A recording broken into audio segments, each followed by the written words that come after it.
Estamos retornando com a velha Nova Friburgo, a nossa convidada, a dona Bercília Moser, da Vila Moser de Lumiar, que vai contar, ainda tem muita história aí que eu vou chegar lá, vou chegar na broa, tá? Ainda vou chegar na broa. Mas, dona Bercília, a senhora estava falando sobre a questão dessa Lumiar de hoje. Como é que a senhora via? Lumiar a gente está falando, a gente sabe que é um distrito essencialmente agrícola, muitos produtores rurais, o Juca até falou, né, das plantações. Hoje existe ainda pequenos agricultores rurais, mas houve uma mudança muito grande nessa região por conta de uma emigração de cariocas, pessoas de outras regiões. Como é que a senhora vê essa mudança em Lumiar? Eu vejo uma mudança muito grande. Porque assim que eu cheguei em Lumiar, Lumiar era um Lumiar pacata. Não tinha nada, não tinha ônibus, não tinha telefone, não tinha televisão, não tinha nada. Para vir a Friburgo, nem ônibus tinha na época.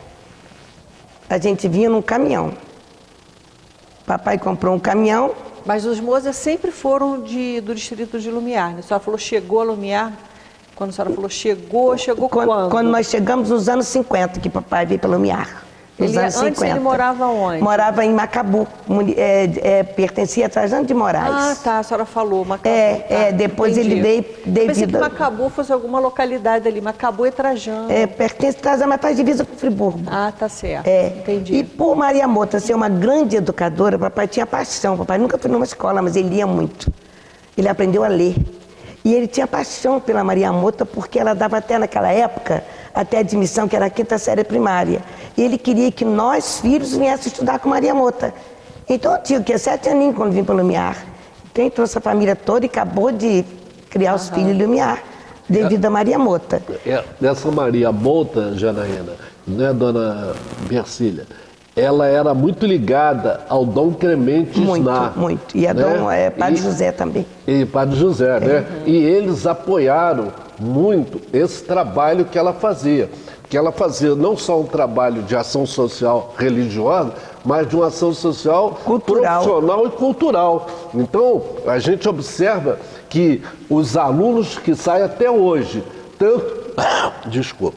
tanto das escolas de Lumiar como das escolas de São Pedro da Serra, são alunos bem preparados. É verdade. Porque a maioria daquela região, inclusive o nosso historiador Manel Spitz, né? Ah, sei. Né? O nosso querido Manel, que foi nosso aluno, ele ele continua dando sequência a esse trabalho maravilhoso dessa Certo. Mas aí, região. Dona Bercília, a senhora está falando dessa Lumiar antiga. Como é que ela era? Então, o que eu falei? Papai mudou, devido, né? A dona Maria Mota é uma grande educadora.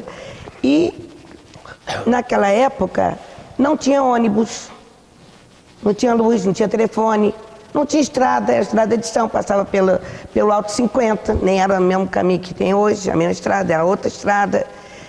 Era assim uma Lumiar quieta, entendeu? Mas era muito agradável. Assim, a gente, um conhecia o outro, passava na rua, assim, todo mundo se conhecia. Hoje em dia ninguém se conhece. Você passa 10 pessoas por você conhece uma. As outras, quem é? De onde veio? Está morando aqui? A gente se pergunta.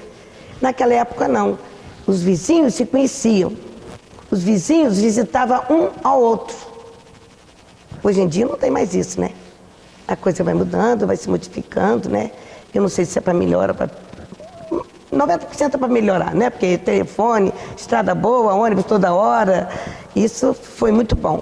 Mas naquela época não tinha nada disso, Janaína, não tinha nada. Para vir a Friburgo a gente vinha de caminhão.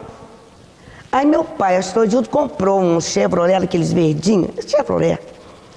E ele botou uns bancos de madeira na carroceria e ele trazia os passageiros que tinham necessidade de vir a Friburgo, não era todo dia, 2, 3 vezes por semana só, que ninguém vinha a Friburgo, e botava em cima daquele caminhãozinho e vinha. Ainda era o caminho do Alto de 50? Era o caminho do Alto de 50 ainda. O caminhão? Passava no caminhãozinho.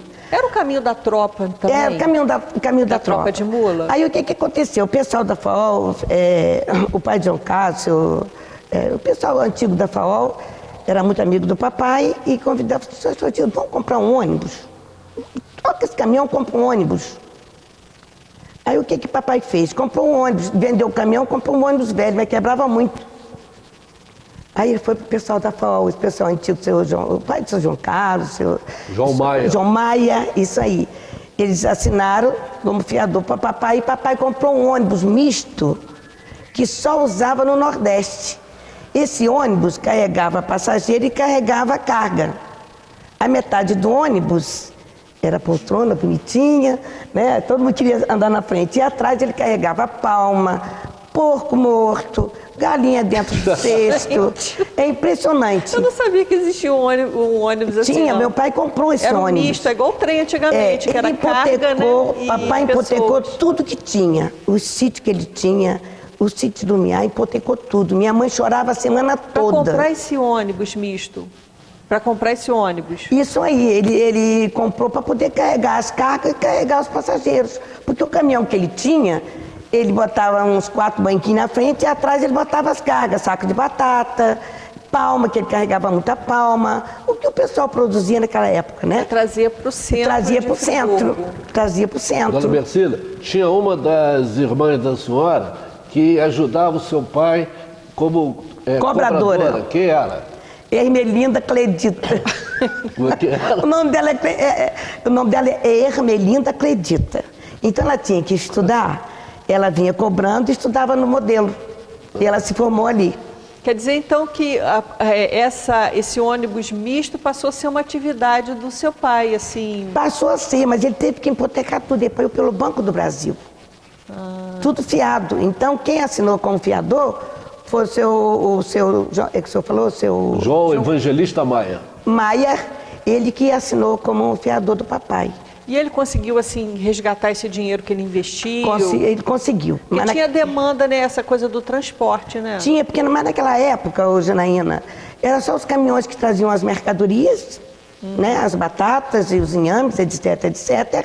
O pessoal vinha montado em cima daquelas cargas para vir para Friburgo. E a estrada, Janaína, realmente o roteiro da estrada, o traçado da estrada não é esse que a gente conhece hoje. Exatamente, pelo Alto dos 50. E aí tem um detalhe, eu me lembro muito, porque na década de 50 teve a primeira escola montada no Alto dos 50, que fica nessa região, no Alto dos 50, ao lado da casa do seu Pio Azevedo. O Pio Azevedo, para poder essa escola funcionar, ele cedeu o espaço do lado da casa dele. Minha irmã passou no concurso de professora do estado e o primeiro emprego dela foi no Alto dos 50.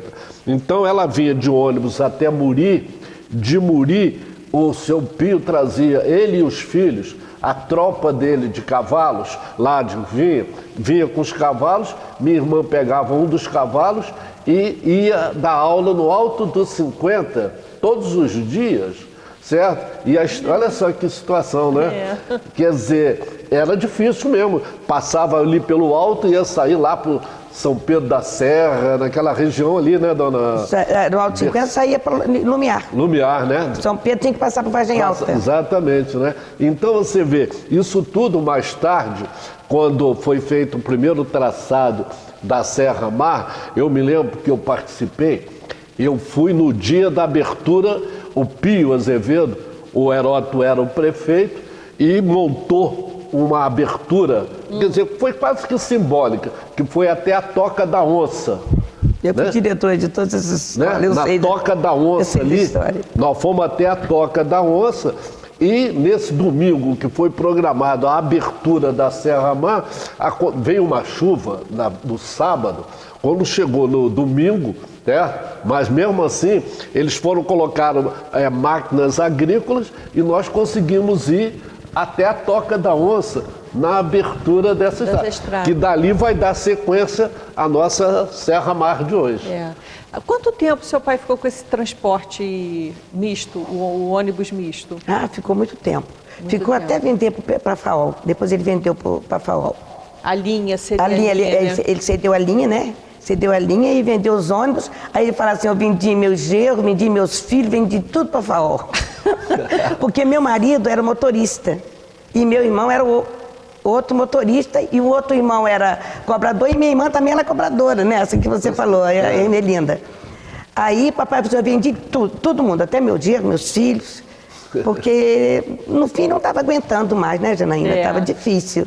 E foi muito bom ele vender para a FAOL. Aí esse ônibus, mas quando ele vendeu para a FAOL, esse ônibus misto, que carregava planta, né, mercadoria e carregava passageiros, ele já tinha tirado aquela carroceria e já tinha botado uma outra carroceria, só ônibus.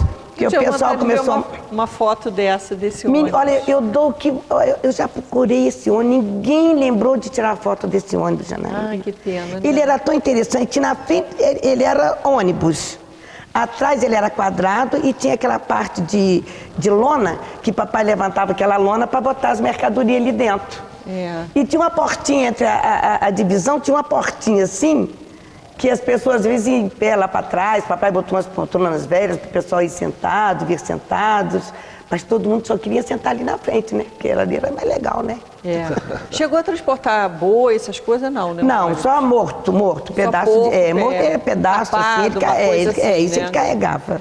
Carregava. Não, mas bem interessante essa. Eu desconheci essa porque o ônibus misto, porque também tem o trem misto. Tem o trem misto, Tá certo. A gente vai fazer um breve intervalo, daqui a pouco a gente retorna com histórias incríveis da Velha Nova Friburgo.